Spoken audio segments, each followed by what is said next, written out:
सर्वप्रथम मैं माँ सरस्वती के चरणों में वंदन करते हुए यहाँ पधारे समस्त निर्णायक मंडल को आभार प्रकट करती हूँ और आप सभी आए हुए लोगों को प्रणाम करती हूँ। आज जो हमें विषय दिया गया है राष्ट्रीय शिक्षा नीति कृत्रिम बौद्धिकता भारत देश को विकसित बनाने में सहायक है। मैं इसके पक्ष में अपने विचार को प्रस्तुत करना चाहूँगी। जैसा कि हम सबको ज्ञात है, 2020 में राष्ट्रीय शिक्षा नीति लागू की गई थी। ये नीति 1986 के बाद बदलाव में लाई गई। 34 वर्षों के अंतराल के बाद इस नीति पे फिर से गठन किया गया। 2017 में 8 सदस्यीय टीम के गठन के बाद डॉक्टर कस्तूरी रंगनाथन के सदस्यता में इस रूल को पारित किया गया, इस नई नीति को लाया गया।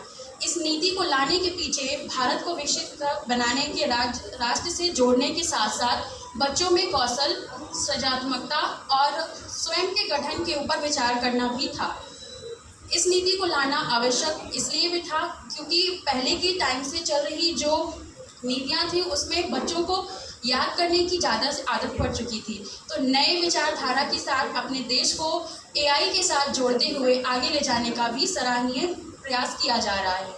इस नीति में 5+3+3+4 के सिस्टम को प्रोटोकॉल को फॉलो अप किया गया है, जिसमें बच्चे के शारीरिक, मानसिक, बौद्धिक और खेल के प्रति विकास के लिए दर्शाया गया है और बचपन से लेकर के बड़े होने तक, उसके वयस्क होने तक बच्चों को बौद्धिक विकास के लिए प्रेरित करना भी है। AI अपने आप में ही एक बहुत बड़ा विषय है जिसके अलग अलग स्तर हैं। AI आज के टाइम पे अति सहायक है।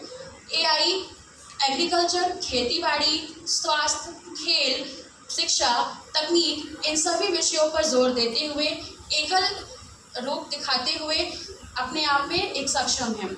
आज के टाइम पे सब डिजिटल हो चुके हैं। डिजिटल होने का अर्थात है कि हमें कोई समस्याएं नहीं हैं, कोई भी जानकारी हमसे दूर नहीं है। कम से कम और नियत समय में हम अपनी चीज़ों को या हमें समस्याओं का निदान पाना संभव है। सबसे पहले मैं शिक्षा की बात करूंगी। आज के टाइम में शिक्षा सहज है, उतनी ही मुश्किल भी है, क्योंकि पहले के टाइम पे हमारे पास शिक्षक एक नियत समय तक के लिए ही उपलब्ध हो पाते थे। उसके बाद शिक्षा में आ रही समस्याओं का हमारे पास कोई निदान नहीं होता था। उस चीज़ में AI हमारी बहुत ही सहायता प्रदान कर रही है। AI के सहारे हम अपने आ रहे प्रश्नों को तुरंत निदान पा सकते हैं। दूसरा, स्वास्थ्य एक बहुत ही बड़ा स्तर और पैरामीटर हमारे इंडिया के लिए रहा है। आज भी बहुत से जगहों पर डॉक्टर अलॉट नहीं हो पाए हैं। लगभग 1000 पेशेंट पे भी एक डॉक्टर नहीं है। तो इस तरह की समस्या होते हुए भी AI सहायक है। अब डॉक्टर एक जगह प्रेजेंट होते हुए, उपस्थिति देते हुए कई जगह इलाज करने में सक्षम हैं। यहाँ की कैंसर जैसे लाइलाज बीमारी में भी AI अपना असर दिखा रही है और संक्रमण फैलने के पहले ही प्राथमिक उपचार के तौर पे ही उसका पता लगाया जा रहा है और उसके इलाज को सक्षम बनाया जा रहा है। इसके बाद तकनीकी शिक्षा हमारे लिए बहुत ज़्यादा आगे है और AI के सहारे हम सभी लोग तकनीक के साथ रोज़गार में आगे बढ़ रहे हैं। डेटा साइंस, रोबोटिक्स और भी बड़ी बड़ी कंपनियां हमें अपॉर्चुनिटीज़ मौका प्रदान कर रही है ताकि हम सक्षम बन सकें और अपने आप को प्रस्तुत कर सकें।